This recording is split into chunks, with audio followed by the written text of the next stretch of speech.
নমস্কার। এনটিভি ডাব্লিউবিতে আবারও আপনাদের প্রত্যেককে স্বাগত জানাচ্ছি। একেবারে বছর শেষে পাকিস্তান সেনাদের হাস্যকর বক্তব্য।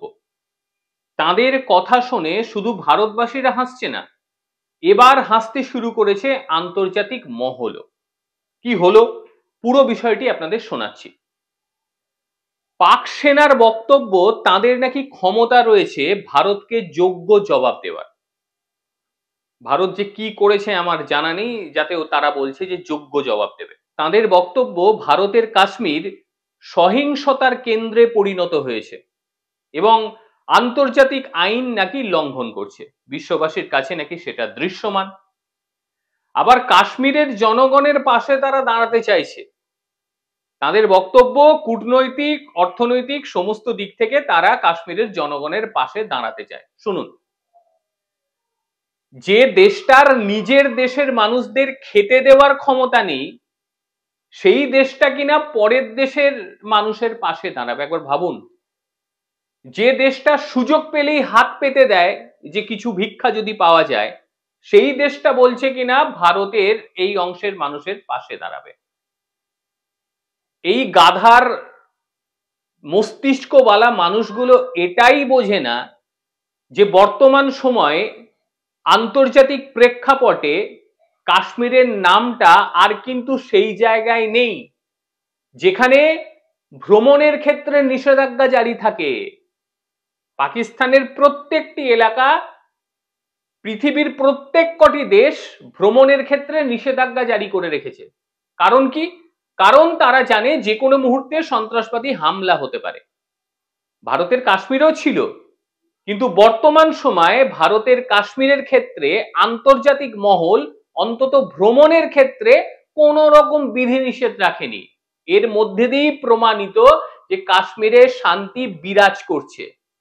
কথা বিশ্বাস না হলে একেবারে সোশ্যাল প্ল্যাটফর্মে ভর্তি রয়েছে, বড় বড় সংস্থার রিপোর্ট ভর্তি রয়েছে, দেখে নিতে পারে যে কেউ। কাদের জন্য এই কথাটা বললাম? তাদের জন্য যারা দেশে থেকে দেশের বিরোধিতা করে। তাদেরকে বলছি, যদি শিক্ষাগত যোগ্যতা আপনার থেকে থাকে, অবশ্যই আপনি গুগল করে দেখে নিতে পারেন যে আন্তর্জাতিক মহল কাশ্মীরের কোন জায়গায় ভ্রমণের ক্ষেত্রে নিষেধাজ্ঞা জারি রয়েছে কিনা। এবার আসি পাকিস্তানের বাস্তব চিত্রটা আপনাদের সামনে তুলে ধরতে। আমি তুলে ধরবো না, সেখানকার লেফটেন্যান্ট জেনারেল আহমদ শরীফ চৌধুরী তিনি সেখানকার বাস্তব অবস্থা বলে ফেলেছেন। মাথা তো মানে কি বলবো, গাধার থেকে অন্য কিছু নয়। কি বলেছে একবার শুনুন, তাহলে আপনারাও কিন্তু হাসবেন। এবছর পাকিস্তানে 925 জন জঙ্গি নিহত হয়েছে। জঙ্গিদের বিরুদ্ধে প্রায় 60,000 অভিযান হয়েছে। ভাবুন, এক বছরে 60,000 অভিযান।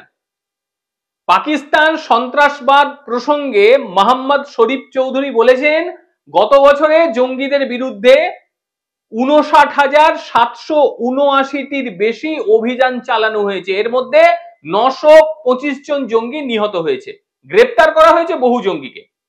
গত 5 বছরের তুলনায় সবচেয়ে বেশি জঙ্গি নির্মূল করা হয়েছে তাদের দেশে। এবার ভাবুন, কোন দেশটা জঙ্গি পোষে, কোন দেশটার মধ্যে সর্বাধিক জঙ্গি থাকে, এই কথাতেই তো স্পষ্ট। এরা আবার ভারতের কথা বলছে। এখানেই শেষ নয়, তাদের বক্তব্য যে ভারতবর্ষ যদি তাদের উপর আক্রমণ করে তারা যোগ্য জবাব দেবে। তাদের পাশে যে দেশটা বর্তমানে তাদের উপর চোখ রাঙাচ্ছে, চোখ রাঙারও তো দূরে থাক, তাদের ভূমণ্ডলে ঢুকে গিয়ে তাদেরকে রীতিমতো মারছে, তাদের বিরুদ্ধেই কিছু করার ক্ষমতা নেই। তো কোথায় ব্রাহ্মস, কোথায় অগ্নি 5, এর বিরুদ্ধে এরা প্রতিবাদ করবে, মানে এর বিরুদ্ধে এরা প্রতিরোধ করবে। হাসার থেকে অন্য কিছু আমাদের মনে হয় আর করার নেই। আফগানিস্তান প্রসঙ্গে আসি, কারণ আপনারা প্রত্যেকে ইতিমধ্যে জেনে গিয়েছেন আফগান যে সোলজাররা রয়েছে, সেখানকার তালিবানি সোলজার, তারা ইতিমধ্যেই পাকিস্তানে হামলা চালিয়ে দিয়েছে। পাকিস্তানের সীমান্তবর্তী এলাকাগুলির বেশ কিছু গ্রাম তাদের দখলে চলে গিয়েছে। আমি বলছি না, আন্তর্জাতিক মহলে যে সমস্ত সংবাদ সংস্থা রীতিমতো স্বীকৃত, তারা এই খবর দিচ্ছে। এমনকি বেশ কিছু ওয়েবসাইট রয়েছে তালিবানদের, তারা সেখানে রীতিমতো ভিডিও ফুটেজ দিয়ে বুঝিয়ে দিয়েছে যে কিভাবে পাকিস্তানি সেনাদের তারা উড়িয়ে দিচ্ছে, মানে সিম্পল উড়িয়ে দিচ্ছে। সেখানে প্রতিবাদ করার ক্ষমতা নেই তাদের, কারণ এর আগে আপনারা জানেন যে এয়ার স্ট্রাইক করেছিল নাকি পাকিস্তান, এবং 46 জন মারা গিয়েছিল আফগানিস্তানে, সেখানে শিশু ও মহিলারাও ছিল। সেই ভিডিও আন্তর্জাতিক সংবাদ মাধ্যমের সামনে নিয়ে চলে এসেছিল তালেবান, তারপরে তো ছিচিৎকার পড়ে গিয়েছে পাকিস্তানের বিরুদ্ধে। এবার একেবারে বলে কয়ে তালেবান তাদের উপর আক্রমণ শানিয়ে দিয়েছে। এইবার ঠেলাটা বুঝছে যে কি হতে পারে। সব মিলিয়ে যে খবর সামনে উঠে আসছে তাতে 15,000 বিশিষ্ট আফগান তালেবান বাহিনী এই হামলা চালানোর জন্য তারা প্রস্তুত একেবারে হয়ে গিয়েছে। একদম পাকিস্তান সেনা ছাউনিকে লক্ষ্য করে তারা রীতিমতো বোম চার্জ করছে এবং সেখানকার যারা সেনাবাহিনী ছিল তাদেরকে একে একে ওড়াচ্ছে। এ তো সবে শুরু, এরপরে পরিস্থিতি ঠিক কোন জায়গায় যায় সেই দিকে তাকিয়ে রয়েছে আন্তর্জাতিক মহল। এর মধ্যে আরেকটি বিষয় খুব লক্ষণীয়, এই যে আফগানিস্তান পাকিস্তানের উপরে হামলা চালাচ্ছে, এটা নিয়ে আন্তর্জাতিক মহল কিন্তু একটা বারের জন্যেও আফগানিস্তানের বিরোধিতা করেনি। বিভিন্ন ক্ষেত্রে আমরা জানি যখন একটা দেশ অন্য দেশের উপরে হামলা চালায় আন্তর্জাতিক মহল কিন্তু বিরোধিতা করে, এটা নিয়ম। কিন্তু এই ক্ষেত্রে আফগানিস্তানের কেউ বিরোধিতা করছে না। কারণটি কি? কারণ আপনারা প্রত্যেকে জানেন যে আফগানিস্তান রীতিমতো তথ্য প্রমাণ দিয়ে বুঝিয়ে দিয়েছে এই পাকিস্তানটা কতটা খারাপ একটা দেশ।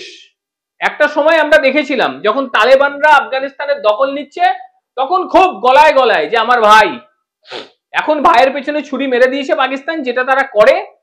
এইবার ঠেলাটা তারা বুঝছে, মানে ভারতের বিরুদ্ধে তো কিছু করার ক্ষমতা নেই এই দেশটা, সামান্য আফগানিস্তান তাদের বুঝিয়ে দিচ্ছে কি করতে পারে।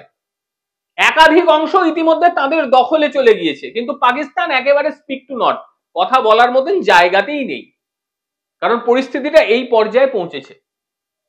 এবার ভাবুন, তাদের নতুন ছেলে আবার এই দেশটার সেনাবাহিনীকে ঢুকাচ্ছে তাদের দেশে, কোন দিকে পৌঁছচ্ছে দেখুন বিষয়টা।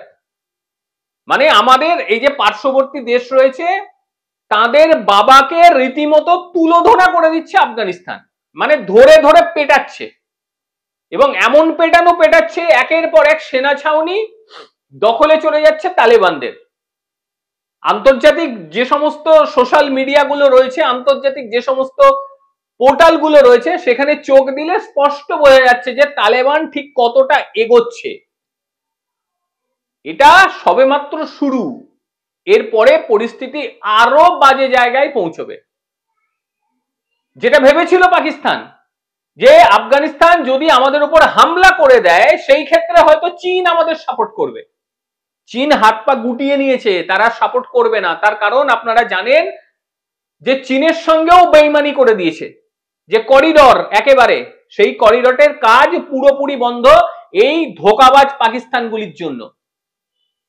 কারণ চীনের সঙ্গে কি ধোঁকাবাজি করেছে আপনারা দেখে নিয়েছেন, যে চীনের কাছে তারা পারমাণবিক অস্ত্র চাইছিল এবং বলেছিল যদি পারমাণবিক অস্ত্র না দেওয়া হয় এই রাস্তার কথা ভুলে যান। আর চীনও ভুলে গিয়েছে রাস্তার কথা, এমনকি তাদেরকেও ভুলতে বসছে। কাজেই পরিস্থিতি খুব জমজমাট হয়ে উঠেছে।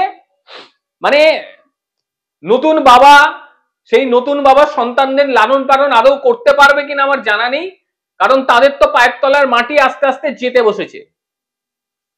কি হচ্ছে পরিস্থিতি অবশ্যই আমাদের প্রত্যেককে নজর রাখতে হবে, এবং তার সঙ্গে ভারতীয় সেনাবাহিনী তারাও কিন্তু যথেষ্ট সজাগ রয়েছে, যথেষ্টই সজাগ।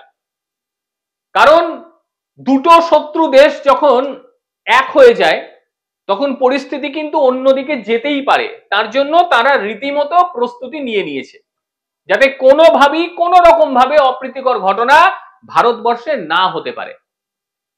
পাকিস্তান আফগান যুদ্ধ সবে শুরু, এবং একাধিক পাকিস্তানি সোলজারের মৃত্যু ইতিমধ্যেই হয়ে গিয়েছে, একাধিক সেনাঘাঁটি দখল করে নিয়েছে আফগানিস্তান। এটা হচ্ছে নতুন আপডেট, এবং এই আপডেট আরো আসবে।